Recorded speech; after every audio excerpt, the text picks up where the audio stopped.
I want to make it clear why all of this matters to all of us. This morning, NBC News is reporting that the president is telling people close to him that he's increasingly concerned about the prospect of impeachment. Sources tell us that he is venting about, quote, lack of support in Congress and in his own White House.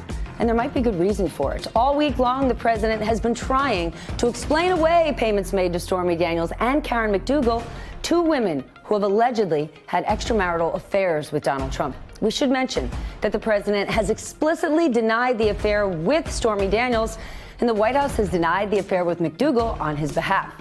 All this is particularly relevant when it comes to Michael Cohen, who prosecutors say coordinated payments to those women at the direction of then-candidate Donald Trump. On Wednesday, Cohen went even further. He told the judge, quote, time and again, I felt it was my duty to cover up his dirty deeds rather than listen to my own inner voice and my moral compass.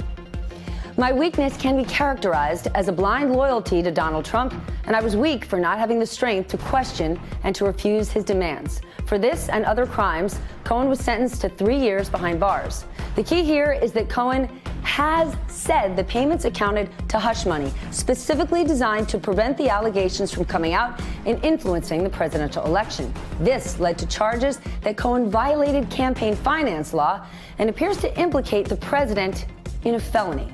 The president said the payments were legal, and before yesterday, he could have conceivably argued the payments were to protect his reputation, not to influence the campaign. But on Wednesday, the U.S. Attorney's Office for the Southern District of New York confirmed that American Media, the parent company of the National Enquirer, backs up parts of Cohen's story. According to court filings, the company admits it paid Karen McDougal $150,000 to, quote, ensure that she did not publicize damaging allegations about candidate Trump before the 2016 presidential election and thereby influence that election. In other words, American Media bought her story, then made sure it never saw the light of day. In exchange for working with prosecutors, neither AMI nor its CEO, David Pecker, longtime associate of Donald Trump, will be charged in their role for the payment. And by the way, they have known one another for years. They have been allies for years. And think about this. David Pecker's tabloids routinely praise Trump and they criticize his opponents. We're going to have to look at many, many back issues. So think about this. Cohen and Pecker both say the payments were designed to keep the women quiet and keep the campaign on track. So what? The president has tweeted that even the payments were a, quote, mistake. Even if that's the case, it was Cohen's fault, not Trump's. But we know the president was aware of the payments because he had a conversation about it on tape. I need to open up a company for the transfer of all of that info regarding our friend David, so that I'm going to do that right away. I've actually come up and I've spoken to Alan Weisselberg about how to set the whole thing up with funding. Yes. And it's all the stuff, because you never know where that company, you never know where he's going to be. Correct. So I'm all over that. And I spoke to Alan about it when it comes time for the financing, which will be. Listen, what financing? We'll have to pay you. So pay the kid. No. No. Now, we've already talked about Trump. We've talked about Cohen. We've talked about Pecker. But did you hear the last person mentioned on the tape?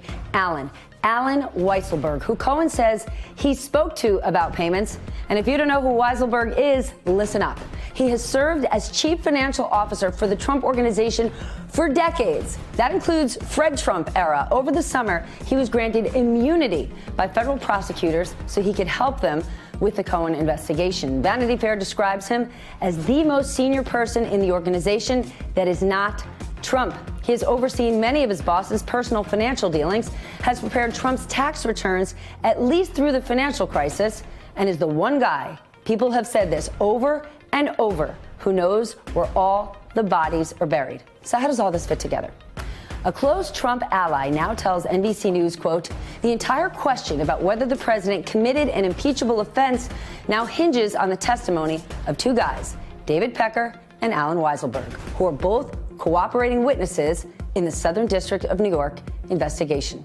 That is a wow. Hey there, I'm Chris Hayes from MSNBC. Thanks for watching MSNBC on YouTube. If you want to keep up to date with the videos we're putting out, you can click subscribe just below me or click over on this list to see lots of other great videos.